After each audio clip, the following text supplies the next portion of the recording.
Sometimes when I pick up an adventure, I suddenly think, this isn't going to work with my group. It's just too investigation-wise. I'm not a massive fan of just investigation quests. My group aren't. We all sometimes because one of the problems that Games Master has is if you miss some of the sort of clues and all the players are slightly distracted, then the whole venture can kind of fall down. But what I'm going to look at today has got actually 3 different ways of completing it. Or you can mix them. So you could use the investigation way, you could use the stealth route, or you could just go in and murder hobo everyone. And so this is the Theater of Delight, which is a Shadowdark adventure for 3rd to 6th level characters. And I actually really like it. So when my first read through, I was like, a little bit investigation. This is going to be maybe a hard sell. But no, I think what this actually does brilliantly is give the players so many more options than most kind of linear adventures do. Before we get into that, let's get it to where you can pick it up and how much it costs. So here we have the Drive-Thru RPG link where I picked this up from. I'll just close that. So we've got Theater of Delight here, a grim and perilous investigation adventure for Shadowdark. See, it says it's investigation. You don't need, well, you're going to investigate, but how your players investigate is really up to them. You can pick this up in PDF, softback cover, or hardback cover. I've got the softback cover as well as the PDF, so it's the PDF I'll be showing here because it's easier for me to go through. It is written by and created by the Legends of Talc, and it is a 68-page just adventure, so it's just a one-shot adventure. If you are going to pick this up, please do consider using my affiliate link. Actually, if you buy anything from Drive-Thru RPG, please do use it with my affiliate link, because I say a lot of the books I do buy, and then I just use the affiliate link money to then put it back into the channel to buy more books to bring this to you. And if you are using my affiliate link, thank you so much. It's greatly appreciated, those that actually make the effort to use it, because it doesn't actually cost you any more money. It doesn't actually make it cheaper for you either. But what it does do is it puts a little bit of money back into the channel. So thank you. Please keep using it. Right, let's get over. Actually, before we get into the adventure, if you are a player and you want to play in this, you got to go. If you're a games master, stick around. I think you will like this. I think you're going to really enjoy the options for the players. And also the layout of the book is really good, because that's almost key, isn't it, when you're running a new adventure. And because this is in a theatre, it can be included and put absolutely anywhere. Wherever you want to put this, you just can as a games master. I think, again, that's a really important option to have, because you can pick this up and just slot it in when the players get 3rd to 6th level. If you are going to run this at 3rd level, you're going to need to adjust some of it, okay? And I'll talk that through as we get through. As the key parts I think the players are going to really struggle with. So here we've got the Grim Perilous Shadowdark adventure here for Shadowdark. The print-on-demand copy doesn't come with this, so this is obviously the inside cover. If you're getting whether you can get a printed copy direct or whether this was kickstarted originally, I don't know. But my Drive-Thru RPG hasn't got this, which is a shame, because this is cool. If you are going print on demand, you might not see this. Well, if you do see it, let me know, because I didn't have it on mine. But I love this poster. So we've got Mazal,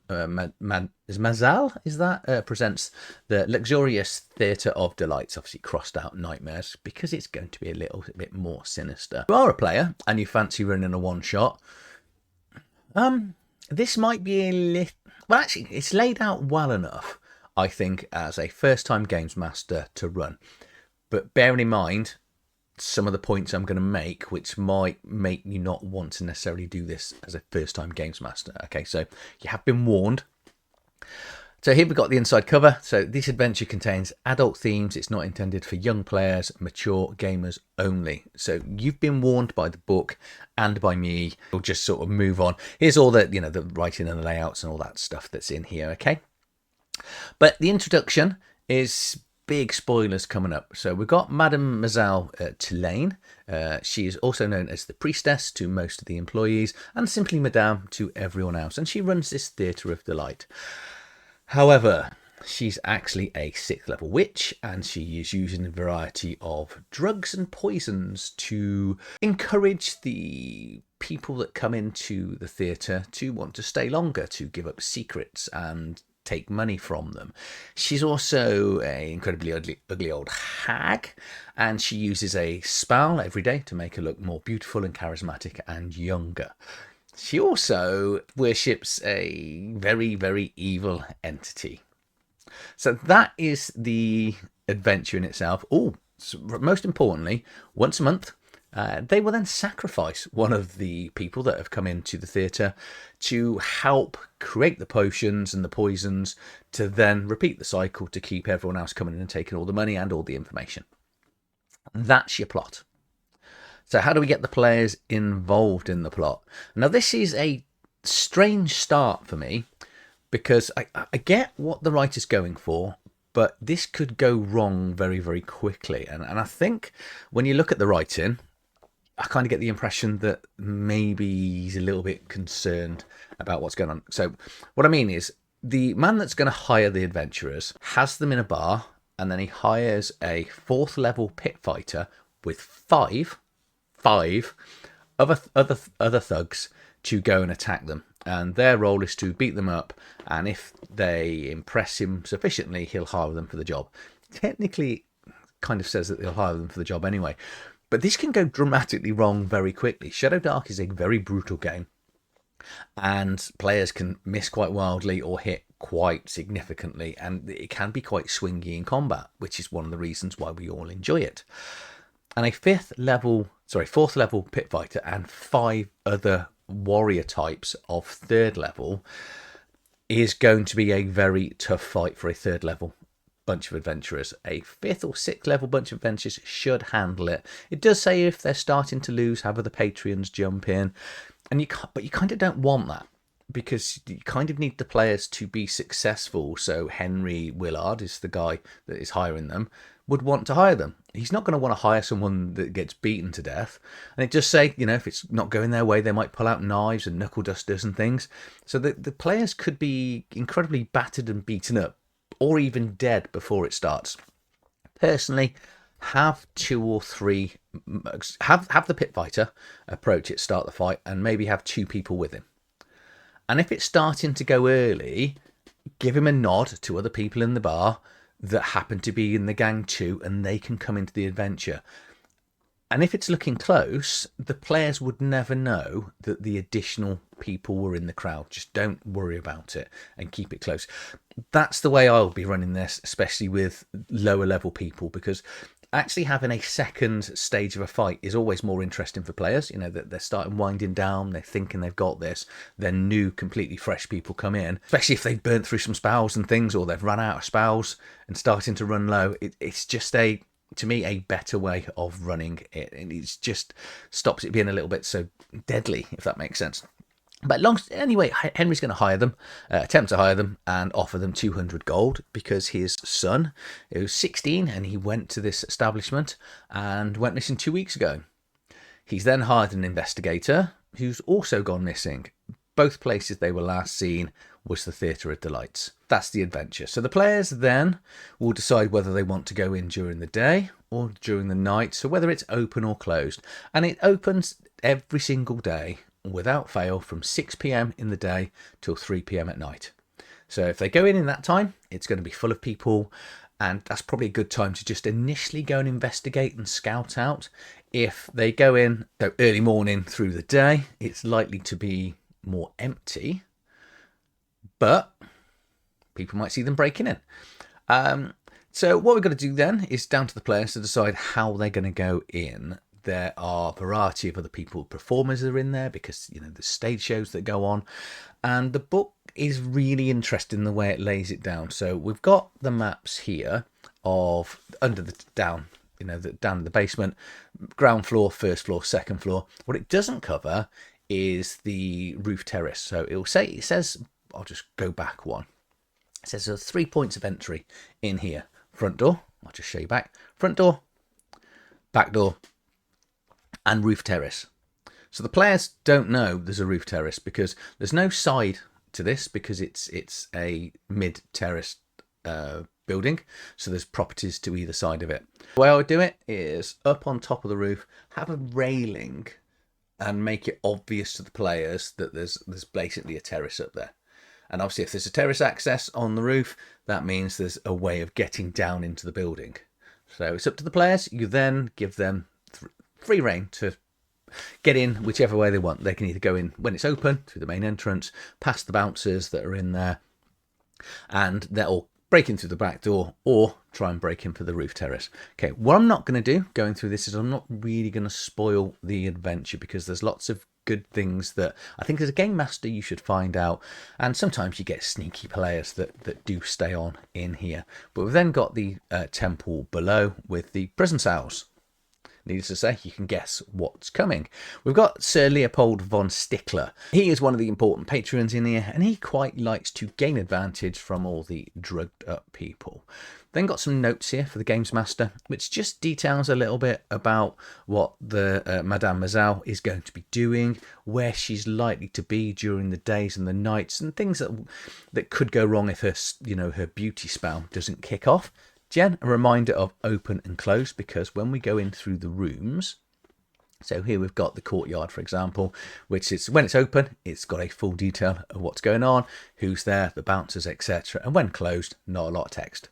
And some of the rooms are the other way around, because as you imagine, the bedrooms and things are going to be more full of people when it's closed than open, because that's the time they're going to be going to sleep. And in the daytime, when everyone's, the evening, when everyone's working, there won't be many people in the bedrooms. But it would just take you through all the locations: front yard, the lobby, mask shop, the weapons and coat check-in room, main theatre room, through the stage performance access, props and costume areas as well. We've then got a back staircase, and there are different floors, as you've seen by the map, and some of the entrances to the floors are unlocked and some of them are locked. It also then details who's got keys for the other levels, and random chances of other people actually meeting them on the stairs. Place here that's always exactly the same, whether it's open or closed. The mezzanine, which has got a place with lots of masks in and fancy dress costumes, which maybe the players, if they discover it, would be quite useful. Patron's lounge, the bar with some drinks in here. Details of his open and closed, a voyeur's balcony, VIP stages, performance, etc. Bouncers room so there's a number of bouncers, and because the bouncers are always there, but not all of them will be on. Some of them will be asleep, some of them will be walking around. The bouncers also don't know what's going on. They are fiercely loyal to Madame Mazine because of pay and job satisfaction, I assume. But they don't really know that she's a witch. There's only, I think, 3 people that actually know that she is this witch. We'll then get into this is a bit weird, this one, because what you need to do is go and buy this one. So that this is a random trap that's going to come out with a poison inside, and it's not included in this book. It is included in Valor's Emporium, which, unless you go and Google it, you wouldn't know what it was. Okay, so I kind of think if you're going to put a link to try and sell something else of your own work, absolutely fine. Cubicle 7 do it all the time. At least let people know where to go and buy it, because I don't think directly people are going to know that that's actually another book created by the same company. And looking at sort of the manager's room here, with a variety of different stolen plays and scripts that are around, more costumes and props. Then the main lady's room here, as well as a secret room adjoining her. Good thing is there are all the maps included, and what the maps do here. So the secret room is here for the player. So in the top right hand map, hopefully you can see where I'm pointing. So it shows it as a storeroom. In reality, this is a false door, and the secret entrance is behind the bed. But it just means that when you hand this to the players as a map, they won't just go, hold on, there's a wall there, there's an obvious hole. So I do like that. It's very much appreciated when people do things like this on maps. And full details of the basement, what's going on in the basement, the flowers. 2 ways in. Well, there's one way in, there's 2 doors in. One is a normal double door, the second one is a trap. It does say then create your own traps from using the Shadowdark main core rulebook. Personally, I'd have written a trap in there, because again, the less work people have to do on pre-bought adventures, I think it's greatly appreciated. I think from a games master, well, I much prefer not having to do additional work, which is why I'm buying a adventure in the first place. It will then take you through the temple, what's going on downstairs, this shrine to this shadow demon, and variety of stuff going on in the laboratories. They're holding cells to, hopefully, depend on how long the players take, we still should see Jeremiah and the private investigator, because they haven't quite been sacrificed yet. I think the game gives you, I think it's 3 days before they're going to be sacrificed. Obviously, as players, you don't know that. There's some things going on during the adventure, some general information that the adventurers may discover or not, and some options here just to sort of help them along, because there is a chance the players may actually get detained at some stage, and if they do, it talks about just have one of the patrons actually being either a private investigator or one of the local police or something like that to come and actually help them escape. More details here about Madame Mazal is doing on her daily activities. Some things here, if a few things backfire, of what they can do to overcome it. You know, there's a little bit of hints and tips to help. This is a nice section, the rumours and whispers. So these are, as they are going round, conversations that they can hear from different people, some of the patrons within there that they can talk to, and specific conversations they're going to hear with hints and tips. So this is like your random rumours that you get quite a lot in with Shadowdark Adventures. And it talks about who they will be between and the information. And also, actually, I should say here, with this rumours and whispers, there is a little bit of section of if they try to capture and interrogate certain people, exactly what they do or do not know. Then finally, we've got the experience and successes being given out for the players. Scarlet Siren, so these are the plants being grown, a little bit more of the detail on, it's more Games Master information, and then exactly how Siren's Kiss works, which is the poison that all the players, which revolves mainly around a DC con check, because you probably don't want to give this to the players when they're buying drinks at the bar. Book's then going to close with the NPC and monster stats. So this is what I mean about this pit fighter. So right at the start, he's got 20 hit points, and the other 5 thugs have got 14, which I think for a level 3 encounter, that's going to be quite tough. I think a level 4 person for a level 3 group might be a little bit difficult as well. You know, he's look at, he's only got 1 attack and only doing a D4 damage if he's going to use his knuckle dusters, but these combats can be a little bit swingy because it does want to give him some pit fighter talents from Curse Scrolls too as well. So just hold a couple of the thugs back and have them sort of sneak into the combat when the players aren't looking, if it starts to go a little bit too easy. We've then got the Witch's spell, as the Witch's stats here, as well as the true form of Mazal, and then what she looks like. And her charisma is back up to 3. The scrolls that she's casting, all the spells that she's got, as well as this summon the Shadow Lord spell. Stats for the Shadow Lord here, and we've got a Lunathorn, some bouncers and performers here. And then a little bit more detail about the Shadow Lord. And that then closes the book out. It's a great little adventure. I say it's a little bit tough, I think, I don't know whether this is one of the first Shadowdark adventures written, because Shadowdark does have this kind of, because it's old school in its writing, I think you've got to be quite careful exactly to try. Not. I don't mean get a sort of fights balanced, but if you're setting up the players to do something, you want to make sure that that happens if that's your MacGuffin to get you to the adventure. But you don't need that bar fight right at the start. You could have him just approach. There's lots of ways to bring it in. I love the fact it's any place. The players, can just put this theatre in any town, any city. It's just going to work. It's a nice distraction into the towns. 3 different entrances, 2 different time zones to go in, and it changes. That's a lot of options and gives the players a perceived feel of agency. In reality, in a lot of adventures, there isn't really that much, because it is kind of railroady. Eventually, they're going to need to get to the bottom. But how they get there and how they interact with is really up to the players. And I love the fact that you've got the opening and the closing, and it's very easily laid out and easy to follow, so I can easily see which time zones to go in. Also, there are no windows in the whole of the building, so it's going to be predominantly lit by oil lamps, and some of the patrons have got lamps as well with covers on, because there's no open flames allowed in there for obvious reasons.